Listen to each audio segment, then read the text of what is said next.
The name of the chapter is metal ligand bonding in transition metal complexes. हमारे जो transition metals होते हैं वो कॉम्प्लेक्सेस बनाते हैं, हम लोग ये बात जानते हैं अच्छी तरीके से. Transition metals form complexes. तो इस वाले जो चैप्टर में जो first theory which is given, we are going to discuss the first theory. This theory is in the syllabus of B inorganic chemistry. The name of the theory is crystal field theory. All right, the name of the theory is crystal field theory. This theory was given by two scientists, Bethe and von Vleck. Mainly इस theory में बताया क्या गया, we know transition metals form the complexes.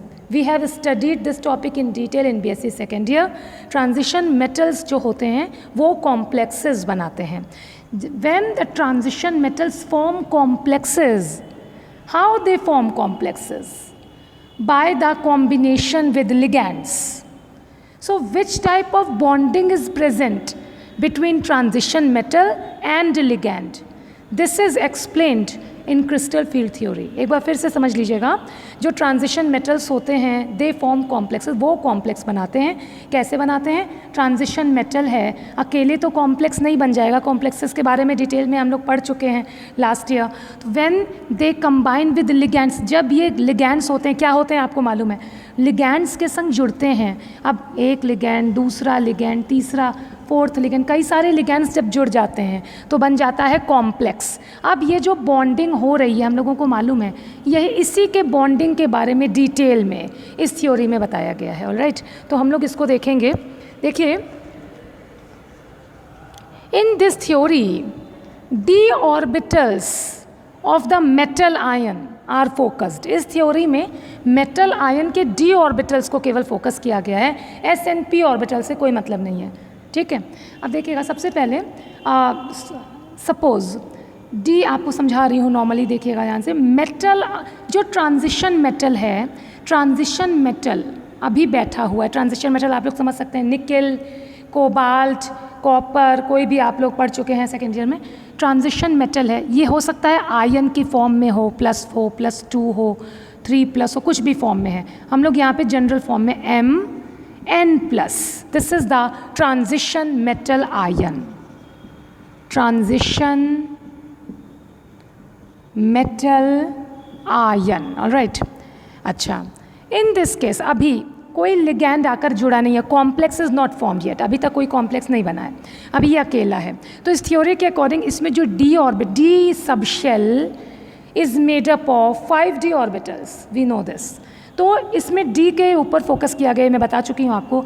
In d sub shell, in D, इसको मैं ऊपर लिख दे रही हूँ, इन डी, अभी वो अकेला बैठा है तो उसके जो डी सब शेल की बात करें तो we know that in d sub shell there are 5d orbitals.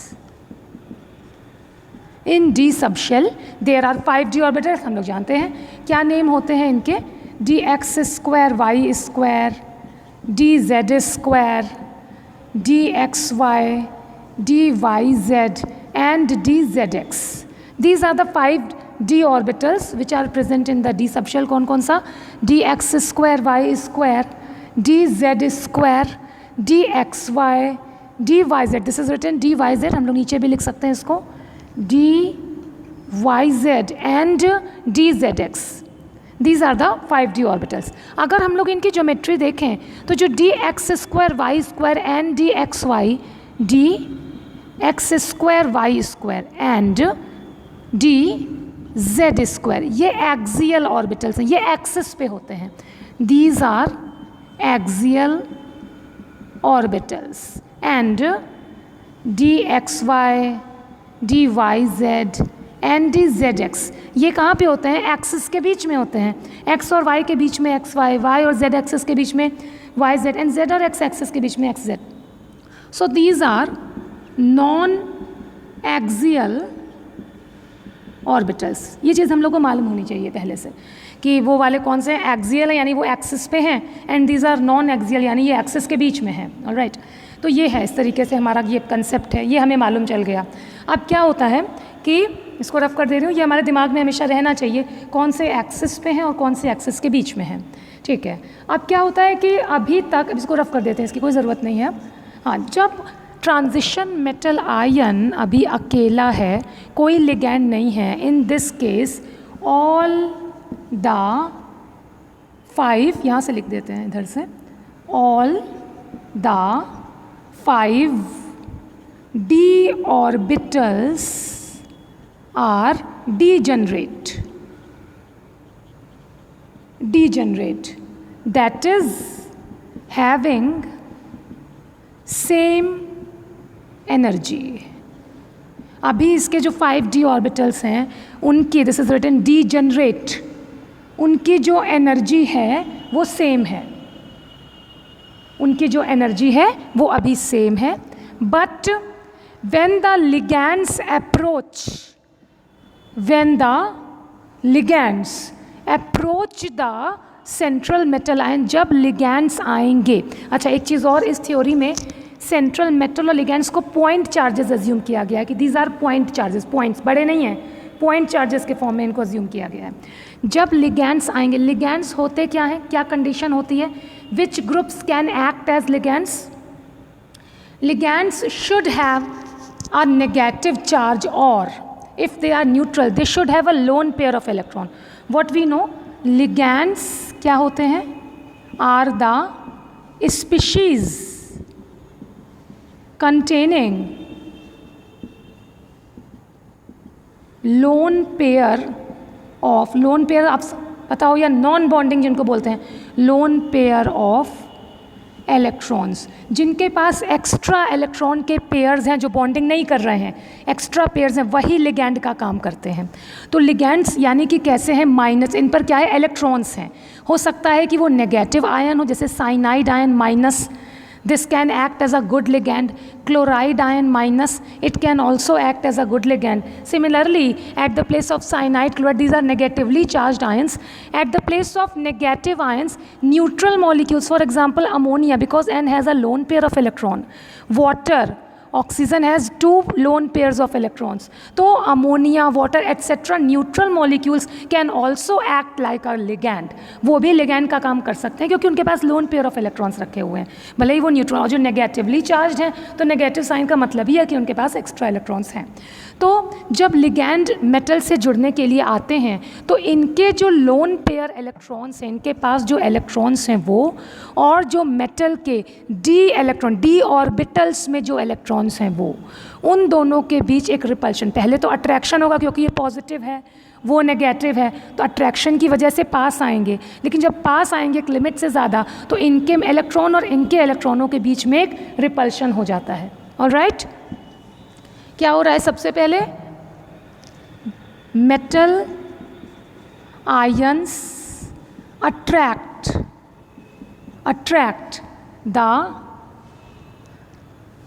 ligands, but simultaneous repulsion is also observed। भाई जब वो पास आएंगे अट्रैक्शन, तो पास आने के बाद क्या होगा, रिपल्शन होगा, किसके बीच में, इलेक्ट्रॉन्स हैं, जो लिगैंड के जो इलेक्ट्रॉन है वो और इनके जो डी वाले इलेक्ट्रॉन्स हैं वो, क्योंकि ऑर्बिटल कौन बना रहा है, डी ब्लॉक, डी ब्लॉक ही ऑर्बिटल, क्या ऑर्बिटल, सॉरी ऑर्बिटल नहीं, कॉम्प्लेक्स कौन बना रहा है, डी ऑर्बिटल। ये आप लोगों को मालूम है कि जो ये लिगैंड आ रहे हैं ये अपने जो इलेक्ट्रॉन है किसको देंगे, डी वाले को देंगे, डी। इसके लिए डी में कितने, 1 2 3 4 एंड 5, इस बात को समझ लीजिए अगर नहीं पता है आपको, और अगर पता है तो बहुत अच्छी बात है क्योंकि ये सेकेंड ईयर का टॉपिक है। लिगैंड्स जब नेगेटिव है या न्यूट्रल है, लोन पेयर है, electron rich species can act like a ligand, वो इलेक्ट्रॉन लाएगी और सेंट्रल मेटल वही बनेगा जिसके पास एम्प्टी डी ऑर्बिटल्स होंगे, तो वो अपने एक्स्ट्रा इलेक्ट्रॉन इनके डी ऑर्बिटल में दे देता है, तभी जाके कॉम्प्लेक्स बनते हैं। तो कॉम्प्लेक्स तो डी ऑर्बिटल्स ही बना रहे हैं, तो इस वाली थ्योरी में डी वाली ही बात की गई है कि जब एक लिमिट के बाद वो पास आ जाएंगे तो इनके इलेक्ट्रॉन्स और उनके डी वाले इलेक्ट्रॉन्स के बीच एक रिपल्शन होगा। ठीक, तो यहाँ पे क्या लिख दें हम लोग, अ simultaneous repulsion is also observed between the lone pair of electrons of ligands and d orbital electrons of central metal। ठीक, तो अब क्या होगा, रिपल्शन होगा। रिपल्शन की वजह से ये जो डी वाले जो 5 ऑर्बिटल्स थे, अभी तक तो सेम एनर्जी थी, लेकिन रिपल्शन की वजह से इनकी एनर्जी इंक्रीज हो जाएगी। Due to this repulsion,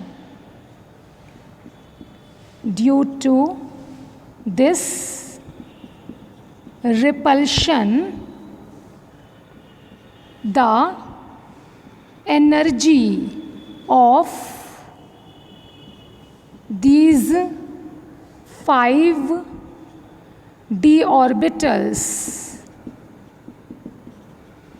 increase, इनकी एनर्जी इंक्रीज हो जाएगी।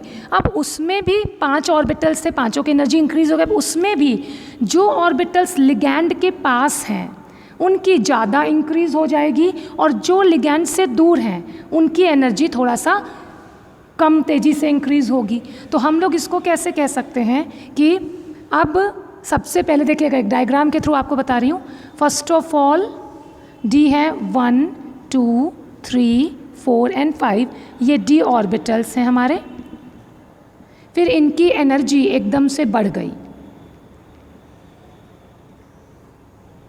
1 2 3 4 एंड 5, इनकी एनर्जी बढ़ गई। जितने भी इलेक्ट्रॉन्स हैं यहाँ पे एनर्जी बढ़ गई। अब क्या होगा, उसके बाद भी जो हमारे ऑर्बिटल, इनमें से कुछ ऑर्बिटल हैं जो लिगैंड के पास हैं, लिगैंड के रास्ते में है, लिगैंड जहाँ से आ रहा है, क्योंकि सबकी ज्योमेट्री अलग अलग है, कोई एक्स एक्सिस पे है, कोई वाई पे है, कोई जेड पे है, कोई एक्सिस के बीच में है।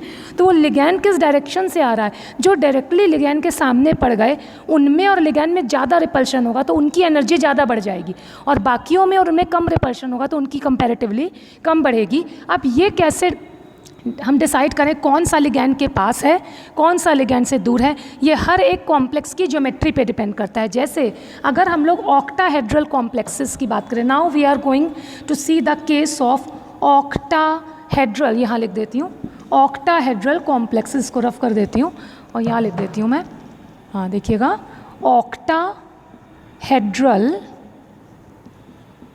कॉम्प्लेक्सेस। हाँ, तो इसमें क्या होता है, ऑक्टाहेड्रल कॉम्प्लेक्सेस में जो लिगैंड्स होते हैं, ligands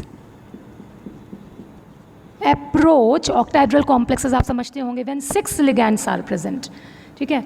ligands approach along the axis, इसमें लिगैंड्स कैसे आते हैं, एक्सिस पे आते हैं। So the orbitals, d orbitals, कौन से orbital, the d orbitals which are present along the axis feel greater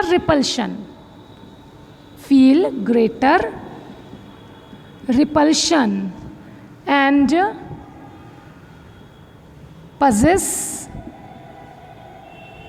higher energy। जो ऑर्बिटल्स एक्सिस पे हैं वो ज़्यादा रिपल्शन फेस कर रहे हैं, उनकी एनर्जी ज़्यादा हो गई देन द अदर ऑर्बिटल्स। और ये जो एक्सिस वाले हैं, एक्सिस पे, ऑन एक्सिस कौन कौन से हैं, d x square y square and d z square, these are the axial orbitals. इनको ये डुप्लेट है, this duplet is known as e g, this duplet is known as e g. तो यानी ईजी की एनर्जी बढ़ गई और जो T2G थे उनकी एनर्जी कम हो गई। एक्सिस वाले ये हैं। तो होता क्या है यहाँ पर, आपको एक डायग्राम के थ्रू फिर से दिखा रही हूँ। सबसे पहले यहाँ से दिखाते हैं, वो ग्राउंड स्टेज है 1 2 3 4 एंड 5।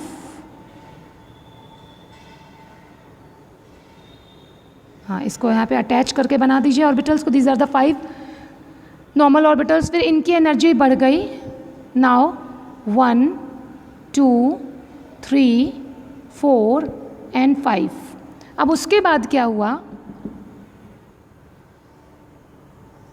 जब इनकी एनर्जी बढ़ गई, बढ़ने के बाद जो ऑर्बिटल उसके सामने थे, कौन से थे उसके सामने, ये दोनों वाले उसके सामने थे, dx² y² एंड dz, यानी कि Eg वाले. इनकी एनर्जी पहले वो उससे बढ़ी, फिर अब आपस में इनकी एनर्जी ऐसे एडजस्ट हो जाएगी कि उनकी थोड़ी सी बढ़ जाएगी और इनकी थोड़ी सी कम रह जाएगी, और एवरेज जो बढ़ी थी वो वही रहेगी. एवरेज वो आपस में ऐसे सेपरेट हो जाएगी. जो एनर्जी बढ़ गई, पहले आप समझिएगा, ग्राउंड स्टेज से वो एक्साइटेड हो गए, वो बढ़ गई. बढ़ने के बाद क्या हुआ, जो पास थे उनकी ज़्यादा बढ़ गई, जो दूर थे उनकी थोड़ी कम. तो वही जो वैल्यू बढ़ी थी वही आपस में एडजस्ट हो गई. तो ये जो एनर्जी बढ़ी थी वो सेपरेट हो गई दो फॉर्म्स में, दो पार्ट्स में. एक डुप्लेट जो उसमें ज़्यादा हुई, और दूसरा क्या है नीचे ट्रिपलेट. यहाँ पे कौन आ जाएगा, dxy. अगर आपको ना दिख रहा हो तो ऊपर करके बना देंगे थोड़ा सा ऐसे, dxy, dyz and dzx. This is called triplet, T2G.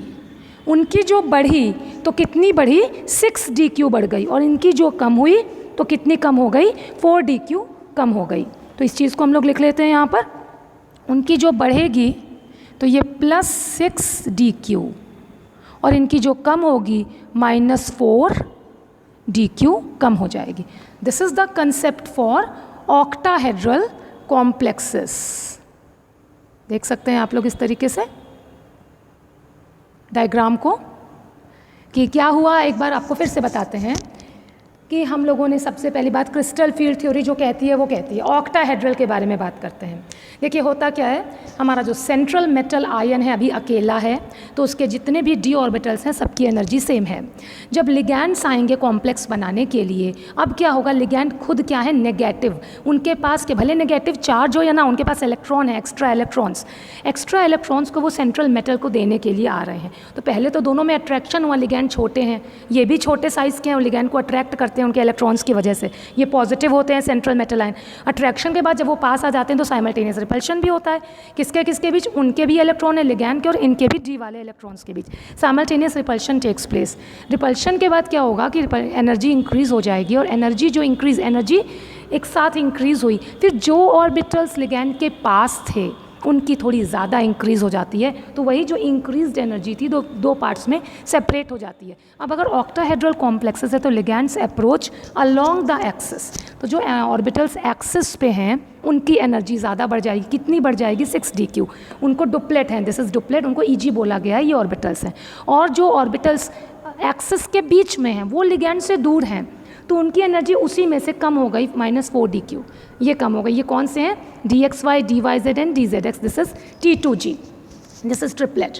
तो इसके बाद अब ये जो एनर्जी का जो ये सेपरेशन है between two groups, this is called crystal field splitting energy. The separation, हम लोग बोल सकते हैं the separation of 5 degenerate D orbitals into T2G and Eg is called. और देखिए ये ओवरऑल जो वैल्यू है हमारी, ये ओवरऑल जो है ये this is 10dq, this is 10dq. और ये dq की जगह हम लोग डेल्टा ओ टर्म में भी मेंशन कर सकते हैं. अगर डेल्टा ओ टर्म में मेंशन करेंगे, इसको Eg को मैं इधर लिख दूं, डेल्टा ओ टर्म्स में अगर हम लोग इसको मेंशन करना चाहें तो यहाँ पर हो जाएगा, मतलब और कर दो और लिख दो 0.6 डेल्टा ओ मतलब octahedral, and this is 0.4 delta O. 2 units के टर्म्स में हम लोग बता सकते हैं. क्रिस्टल फील्ड स्प्लिटिंग, ये जो हमारा डी ऑर्बिटल थे पांचों, ये 2 पार्ट्स में टूट गए ना, इसी टूटने को बोलते हैं क्रिस्टल फील्ड स्प्लिटिंग, और दोनों की एनर्जी भी अलग अलग है. This is called crystal field splitting. चलिए इसकी डेफिनेशन लिखते हैं क्योंकि बड़ी इंपॉर्टेंट डेफिनेशन है इसकी, इसको रफ करके लिखना पड़ेगा. The separation of 5 degenerate D orbitals, ये यहाँ पे लिख देती हूँ. The separation of, यहाँ से, the separation of 5 degenerate d orbitals, the separation of 5 degenerate d orbitals into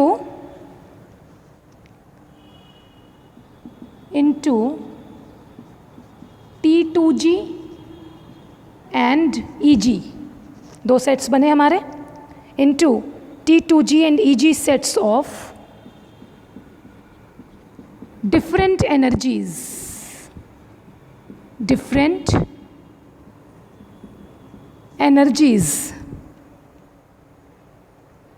समझ रहे होंगे आप लोग। इसी को बस क्रिस्टल फील्ड स्प्लिटिंग बोलते हैं। ये हमारा था, जो 2 पार्ट्स में टूट गया, ठीक है, 2 सेट हैं, अलग अलग एनर्जी के सेट हैं, बस इसी को बोलते हैं, इसी को क्रिस्टल फील्ड स्प्लिटिंग बोलते हैं।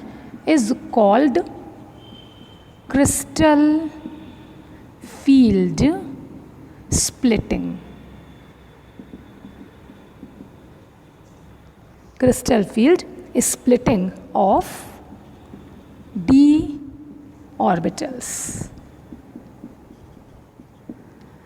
उसके बाद हम लोग ज़रा कन्फिग्रेशन की बात करें कि किस तरीके से हम लोग कन्फिग्रेशन देखेंगे और कैसे हम लोग क्रिस्टल फील्ड स्प्लिटिंग तो हो गई, अब एनर्जी की बात करें तो क्रिस्टल फील्ड स्प्लिटिंग एनर्जी की वैल्यू कैसे निकालेंगे इसमें। तो चलिए बात कर लेते हैं। ओके, इसको रफ करते हैं फिगर को। और अगर हम लोग इस समय ऑक्टाहेड्रल की बात कर रहे हैं, we are talking about octahedral complexes, तो complexes are of 2 types, weak field ligands and strong field ligands. इसको अब मैं रफ कर देती हूँ इस डेफिनेशन को।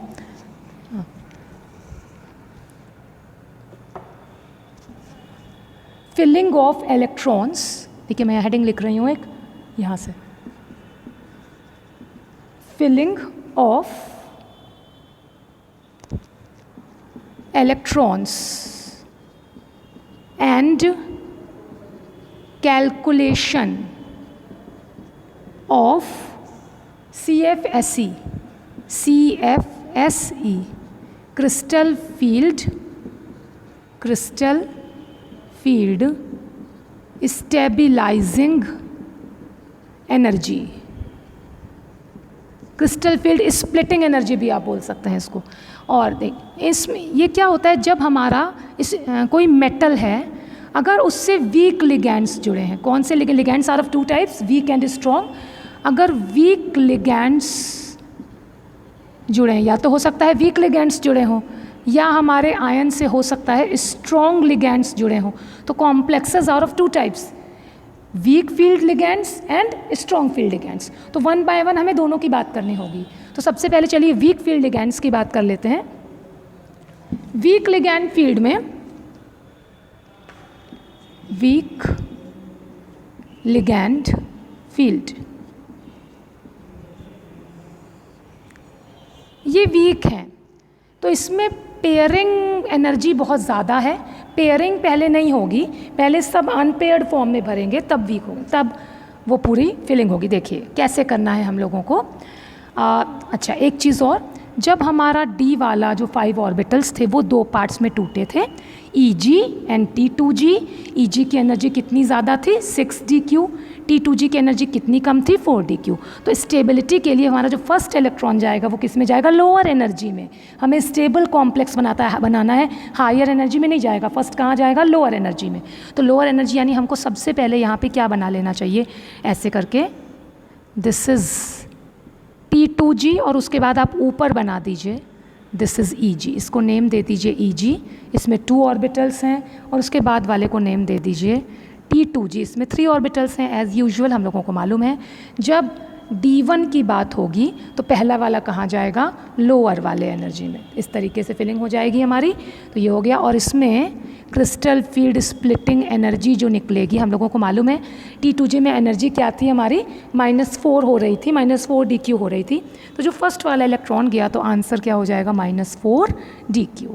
उसके बाद चलिए इसी तरीके से D2 की बात कर लेते हैं। वहाँ भी इसी तरीके से आप पहले EG बना दीजिए, थोड़ा पास में बना रही हूँ, उसके बाद इसी तरीके से नीचे वैसे ही कन्फिग्रेशन होगा। D2 में क्या होगा, फर्स्ट वाला फिर सेकेंड वाला, आप नॉर्मल इलेक्ट्रॉन बना सकते हैं।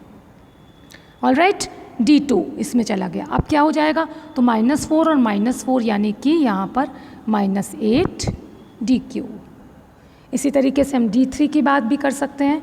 D3 में भी बनाना वैसे ही पड़ेगा, हायर एनर्जी ऊपर, लोअर एनर्जी नीचे, और लोअर एनर्जी में जाएगा 1, 2 एंड 3। अगर आप लोग को दिख रहा हो तो देखिए इस तरीके से, ठीक है। ये हमारा D3 की बात है। तो हो जाएगा, अब क्या होगा, -4 -4 -4 यानी कि -12 DQ।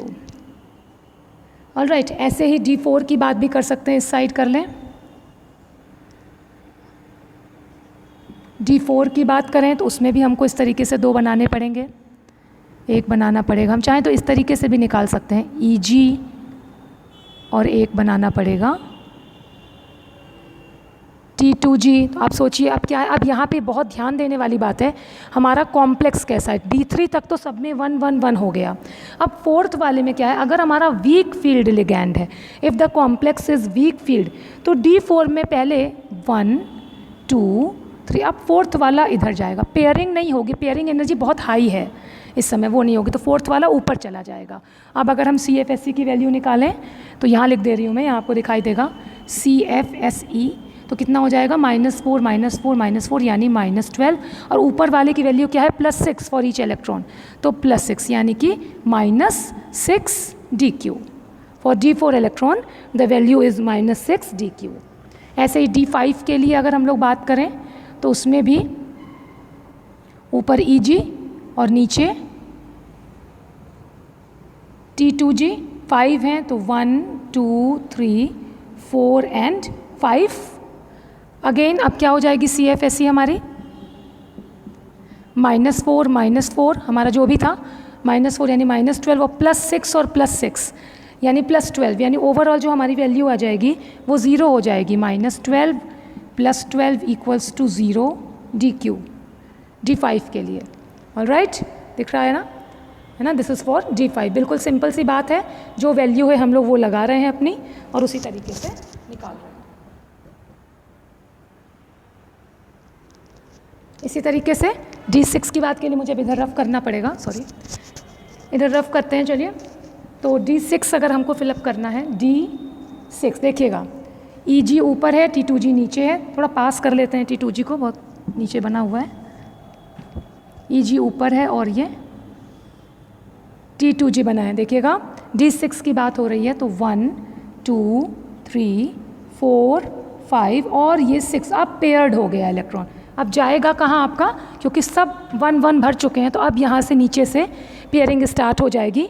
तो अब अगर हम लोग फिर से निकालें तो क्या हो जाएगा, यहाँ पे 1 2 3 और 4 -16 और +6 और 6 +12 यानी -4 DQ। For D6 the value is -4 DQ। आप देखिए यहाँ पे -4 था आपका, तो 1 2 3 4 4 4 ज़ा 16, तो -16 हो गया। ऊपर +6 वैल्यू थी तो 6 और 6 12, तो overall the answer the value is -4 DQ। इसी तरीके से D7 की बात कर लेते हैं। चलिए D7 की बात कर लें तो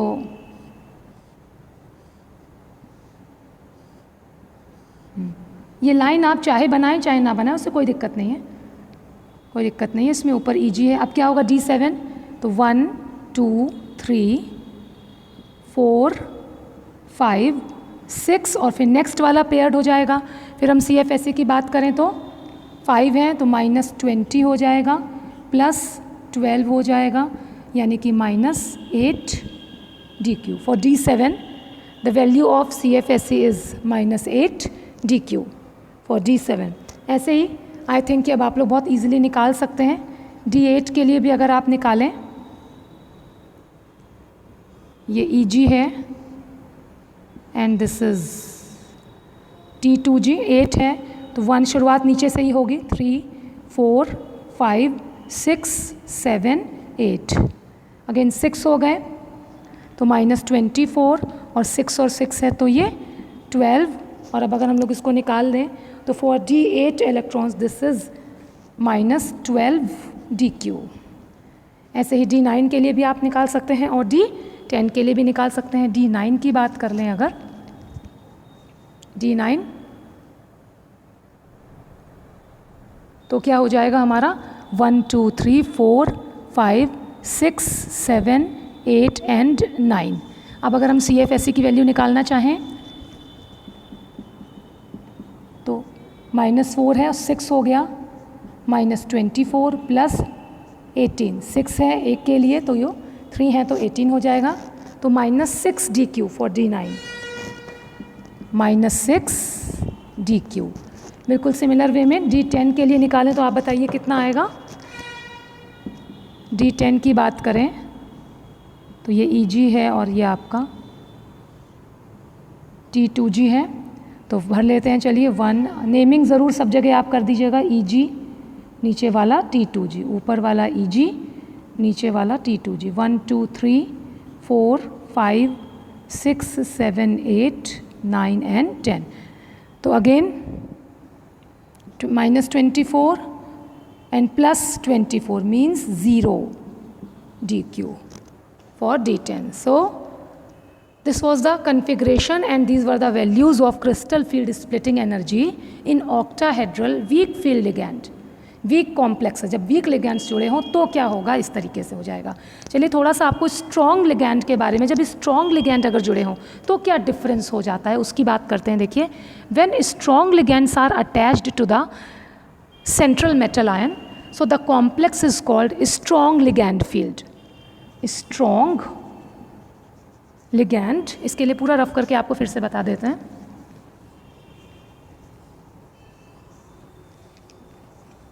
right, strong ligand field. Strong में बहुत बड़ा डिफरेंस ये होता है कि ये स्ट्रॉन्ग है, ये स्ट्रॉन्ग है। स्ट्रॉन्ग का मतलब क्या होगा कि इसमें पेयरिंग होगी, जब पेयरिंग का टाइम आएगा इसमें पेयरिंग एनर्जी कम है, क्रिस्टल फील्ड स्प्लिटिंग एनर्जी ज़्यादा है। यहाँ पे जो केस होता है वो this is greater than pairing. Strong field ligand में पेयरिंग एनर्जी कम है तो पेयरिंग होती है। देखिएगा आपको जो आपको समझ में आएगा वो ऐसे आएगा। चलिए अब हम लोग फिर से वही शुरू करेंगे, बात वही है सब कुछ। हमको D1 से लेके D10 तक इलेक्ट्रॉन्स दिखाने हैं। EG और T2G में EG ज़्यादा है, हायर एनर्जी है तो EG ऊपर बनेगा, T2G लोअर एनर्जी है तो T2G नीचे बनेगा। कंसेप्ट वही है हमारा, पूरा बात वही है। D1 है तो लोअर एनर्जी, मोर स्टेबिलिटी, सब कुछ वही है। शुरुआत बिल्कुल वैसे ही होगी, शुरू की वैल्यूज़ बिल्कुल वही आएंगी जो पिछले केस में आई हैं। ठीक है, तो शुरुआत में ये क्या था हमारा -4 DQ। ऑलराइट, ऐसे ही D2 की बात करें, मैं यहीं पे बताऊंगी। D2 है तो यहाँ पे हो जाएगा तो इट विल बी -8 DQ। ऐसे ही D3 है तो भी यहीं से पे हो जाएगा और इट विल बी -12 DQ, जो हमारा पहले था बिल्कुल वैसे ही है। अब जब ये D3 की बात हो गई, जब D4 की बारी आएगी तो क्या होगा देखिएगा। चलिए D3 के बाद D4 अलग से बता देते हैं। D4 की जो बारी आएगी तो EG तो ऊपर ही है हमारा और ये T2G है, this is EG, this is T2G। चलिए जब D4 की बारी है तो शुरुआत तो यहीं से होगी। अब क्या होगा, फोर्थ वाला यहीं पे पेयर अप होगा। ये this is the difference between weak field and strong field, this is the major difference. Weak field में पेयरिंग नहीं होगी, पहले नीचे T2G पूरा भरेगा, फिर EG भरेगा, जब अनपेयर्ड सब में भर जाएंगे then pairing will start. Strong field में वो स्ट्रॉन्ग है, उसमें पेयरिंग एनर्जी कम है, क्रिस्टल फील्ड एनर्जी ज़्यादा है, जो भी आप समझें। स्ट्रॉन्ग फील्ड में हमेशा याद रखिएगा पहले पेयरिंग होगी, पूरा भर जाएगा, उसके बाद वो EG में जाएगा। तो स्ट्रॉन्ग फील्ड में इस तरीके से हो गया।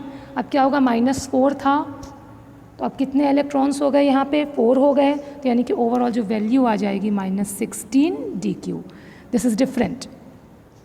Again now in D5 the same configuration, EG is of higher energy and T2G is of lower energy. Naming, this is EG, this is T2G. Again in the similar way, 5 electrons we have to fill, 1 2 3, again the pair in the pairing way, 1 2 3 4 and 5. I think this is clear. Now how many electrons are there? 5 electrons and -4 value for each electron, so this is -20. All right, for D5 this is -20 DQ. फिर we can take D6 also. D5 तक हो गया होगा, आपको clear हो गया होगा। D6 की बात चलिए यहीं पे कर लेते हैं D6 है हमारा, तो 1 2 3 देन 4, हाँ चलिए इसको रफ कर देते हैं। हाँ D6 की बात कर लेते हैं, तो 1 2 3 4 5 and 6, now this is completed. अब फिर हम लोग को मालूम है -4 value for each electron, and how many electrons are there, 6, so this is -24 dq। For D6 electron, the CFSE is -24 dq. Again D7 concept is same, Eg ऊपर, T2g नीचे, naming ज़रूर कर दीजिएगा। This is Eg, this is T2g, 1 2 3 4 5 6। अब ये सब पूरा pair up हो गया। अब कहाँ जाएगा, तो कोई ऑप्शन ही नहीं है, अब ऊपर अब जाएगा। ओके तो ये क्या हो गया, -24, ऊपर +6 था तो +6। अब हमारा जो भी आंसर आ जाएगा वो D7 के लिए हो जाएगा। क्या आंसर हो जाएगा हमारा, -18 dq। बिल्कुल इसी तरीके से D8 की बात कर लें, तो D8 में भी इसी तरीके से हो जाएगा। अगर हम लोग, चलिए नेक्स्ट बता देते हैं, नीचे बता देते हैं। For D8 this is Eg and this is T2g, हाँ 1 2 3 4 5 6 7 एंड 8। तो again -24 +12 means -12 dq for D8 configuration. ऐसे ही D9 की बात करें तो आप लोग अब मेरे ख्याल में समझ गए होंगे। D9 के लिए अगर हम लोग करें तो 6 यहाँ पर हो गया, 7 8 एंड ये 9। जब ये 9 हो जाएगा तो यहाँ पे -24 +18, तो -6 dq is the value of CFSE for D9। और इसी तरीके से हमारा D10 की बात अगर लास्ट वाले की बात कर लें,